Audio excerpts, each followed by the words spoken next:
To the world, Michael Madsen was the tattooed man with the gravel voice and cold stare, the ruthless Mr. Blonde in Reservoir Dogs, the silent killer butted in Kill Bill. He was the face of danger, rebellion, and unpredictability. But beneath the hard shell and iconic Hollywood image lived a different man, fragile, poetic, and deeply human. A man most never truly saw.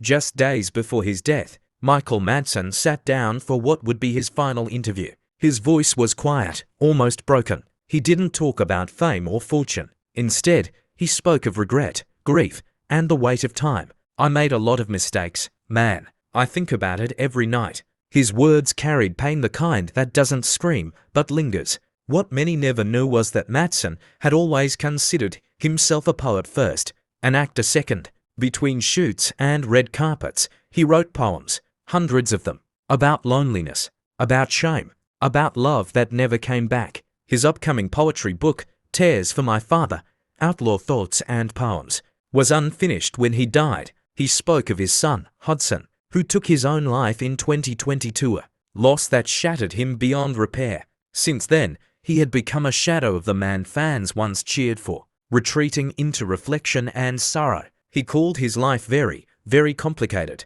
and his close friends described him as a tortured soul. Madsen was also quietly working on independent films far from the Hollywood spotlight.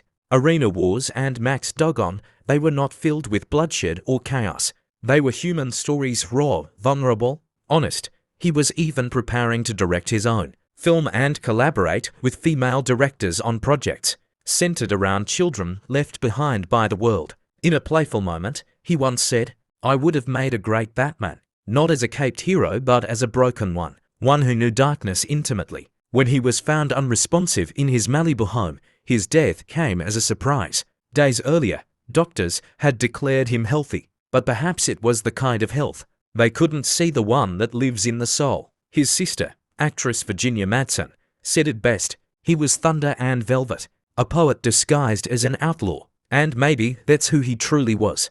Not just the villain of Quentin Tarantino's worlds, but a man who longed to be understood, to be heard, to be loved in his own silent way. Michael Madsen is gone, but his words, his soul, and his pain live on in the lines of poetry he left behind, and in the silence that followed his final breath. He wasn't just Mr. Blonde, he was Michael, and this was his last poem.